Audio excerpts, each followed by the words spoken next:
वंदे पुरुषोत्तमम। आलोचना प्रसंग प्रथम खंड से 9 दिसंबर सन 1941 की श्री ठाकुर जी से वार्तालाप। इष्ट का मनन, स्मरण, चिंतन, उपासना, परिसेवन, अनुवर्तन एवं उनके स्वार्थ प्रतिष्ठा मूलक परिचिंतन तथा कर्मठ लाभवान प्रयास, ये ही तो मनुष्य के कर्म हैं। इसके अलावे जो भी हैं वे अकर्म हैं, अशेष दुख और बंधन के कारण हैं। इस सत्य को आश्रम वासियों में अनेकों ने हृदयंगम किया है। इसीलिए उनका प्रत्यक्ष संग और सानिध्य लाभ का सुयोग ग्रहण करने के लिए वे सदा उन्मुख रहते हैं। उनके निकट जाने के लिए उनका मन सदा व्याकुल रहता है। इसीलिए सुबह होते ही हम सभी उनके दरबार में आ उपस्थित होते हैं। सभी इस ठंडक में भी प्रातः क्रिया आदि समाप्त कर चले आते हैं। आकाश में उस समय भी सारे नक्षत्र विराज करते हैं। अंधकार और कुहासा से आकाश ढका रहता है। विस्तृत पद्माचर का वातावरण शांत रहता है। आश्रम प्रांगण के मौलसरी और बबूल वृक्ष मौन प्रहरी की तरह खड़े रहते हैं। ओस कणों से आश्रम का टेढ़ा मेढ़ा पथ ढका रहता है, जो उनके प्रांगण में जाकर शेष होता है। वह मौन पथ पथिक को उनके द्वार पर आह्वान करता है। यात्री परम संगम तीर्थ में पहुँचते हैं। वे वहाँ जाकर देखते हैं कि तीर्थपति स्वयं उनकी प्रतीक्षा में बैठे हैं। भक्त और वांछित के ऐसे मिलन में ही मानव सृष्टि का शाश्वत लीलारस उबल पड़ा है। दोनों एक दूसरे को पाकर खुश होते हैं, दोनों ही आनंदित होते हैं। यदि ऐसा न हो तो क्या वह उपभोग मधुर हो सकता है? आनंद का आस्वादन प्रश्न के माध्यम से होता है। बीच बीच में दृष्टि विनिमय होती है। हाव भाव, भंगिमा एवं इशारा से कितनी बहुमूल्य बातें होती हैं। अमृत पाकर हृदय भर उठता है। उनमें भाव विभोर प्राण और भी डुबकी लगाना चाहते हैं। मधुर वार्तालाप आरंभ हुआ। धुर्जटिदा ने पूछा कि मनुष्य कन्विंस्ड, संदेह मिट जाने पर हो जाने के बाद भी दूसरी तरह क्यों बोलता है? श्री ठाकुर जी बोले, कन्विंस्ड, संदेह मिटना होना और कन्विक्शन, दृढ़ विश्वास आना एक बात नहीं है। जब तक सत्ता में बातें ग्रथित नहीं होती हैं तब तक कन्विक्शन, दृढ़ विश्वास नहीं होता है।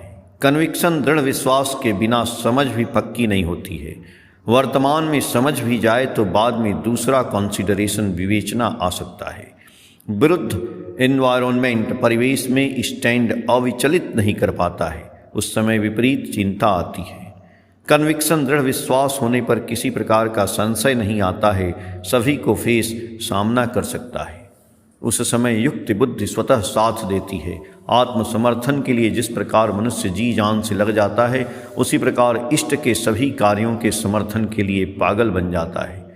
इष्ट के किसी आचरण का तात्पर्य वह बुद्धि द्वारा हृदयंगम नहीं भी कर पाता है तो भी उसका अटूट विश्वास रहता है कि वे जो कुछ भी करते हैं वह व्यष्टि और समष्टि के मंगल के लिए ही करते हैं। एवं ऐसा विश्वास उस समय उसे युक्ति बुद्धि का खुराक जुटाता है। ऐसी किसी बात या चिंता या कार्य को प्रश्रय नहीं देना चाहिए जो विश्वास को शिथिल कर दे। यहाँ तक कि ऐसा हंसी ठट्ठा भी नहीं करना चाहिए। किसी असतर्क मुहूर्त की ऐसी चिंता, आचरण, कार्य और संग अज्ञात रूप से मनुष्य की बहुत क्षति करते हैं। वे कितनी क्षति करते हैं इस बात को क्राइसिस, संकट काल क्षण में ही समझा जा सकता है। यूँ तो मनुष्य ठीक ही दिख पड़ता है, किंतु इष्टानुसरण के क्षेत्र में जब प्रबल बाधा, विपत्ति, दुख, कष्ट, निर्यातन, स्वार्थ, त्याग, प्रवृत्तियाँ, इच्छा दमन का सामना करना पड़ता है तो वहाँ वह दब जाता है, पिछड़ जाता है। हृदय में दृढ़ता नहीं रहने से वैसी अवस्था में मनुष्य सर उठाकर इष्ट के लिए मजबूती से सामना नहीं कर पाता है। वीरेंद्र भट्टाचार्य ने पूछा कि मनुष्य को अच्छी तरह समझाया जाए तो शायद वह सद्गुरु ग्रहण की आवश्यकता को स्वीकार कर सकता है। यदि उस समय यह कहे, आप जिस बात को कहते हैं इसी बात को तो अनेक लोग कहते हैं, मैं 2-4 जगहों को देखने सुनने के बाद जैसा समझूंगा वैसा करूंगा। श्री ठाकुर जी बोले, उसका अर्थ है उसके राइट कॉर्ड, सही तार में तुम ठोकर नहीं दे पाए। उसके सेंटिमेंट, भावानुकंपिता को एक्साइट, उद्बोधित कर सत्ता की क्षुधा को जगाकर एक प्रज्वलित आकर्षण पैदा किए बिना सिर्फ बाह्य रूप से वार्तालाप करने से कुछ नहीं होगा। मनुष्य की आकांक्षा का अनुसंधान कर एक ऐसी धारा प्रवाह रसपूर्ण बातें करनी चाहिए, उसके साथ अकाट्य युक्ति और तथ्य भी रहना चाहिए, जिसका संबंध उसके वास्तविक जीवन से बात इस प्रकार आरंभ करनी चाहिए जिससे वह उनके द्वारा अपने जीवन की आकांक्षा का परिपूरक आभास पाए। तुम्हें भी अपने को इस प्रकार बनाना है जिससे तुम्हारे निकट आकर, तुम्हें देखकर, तुम्हारी बातें सुनकर हर व्यक्ति की आँखें, कान, प्राण, मन तृप्त और मुग्ध हो जाए। तुम्हारे निकट आकर वह स्वर्ग सुख अनुभव करे। ऐसा होने पर ही नशा बढ़ जाता है, दोनों का उपभोग होता है। वह ऐसा आग्रह विधुर हो जाता है कि वह तत्क्षण ही ग्रहण करता है। उसकी ऐसी तीव्र इच्छा उसे पागल बना देती है।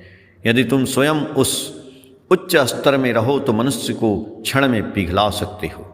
श्री ठाकुर बातें करते जा रहे हैं, चेहरे से उनकी करुणा टपक रही है। वे तन्मय मशगूल हो गए हैं, उनका मन उच्च प्रेम में मतवाला है। उन्होंने याजन का जो संकेत दिया, उनका पूर्णतम त्रुटि रहित चित्र उनमें ही विकसित हुआ है। साधु कहा करते हैं, हरि कथा में रुचि ही मनुष्य का परम कल्याण निदान है। हरि कथा बोलने से रुचि तो दूर की बात है, हरि कथा सुनने से जो मनुष्य की रुचि पैदा हो जाए, ऐसी प्राणवंत मन लुभाने वाली रुचिकर भंगिमा में कितने व्यक्ति हरि कथा कह सकते हैं। आलोचना प्रसंग प्रथम खंड के पेज संख्या 229 से 232 तक। जय गुरु।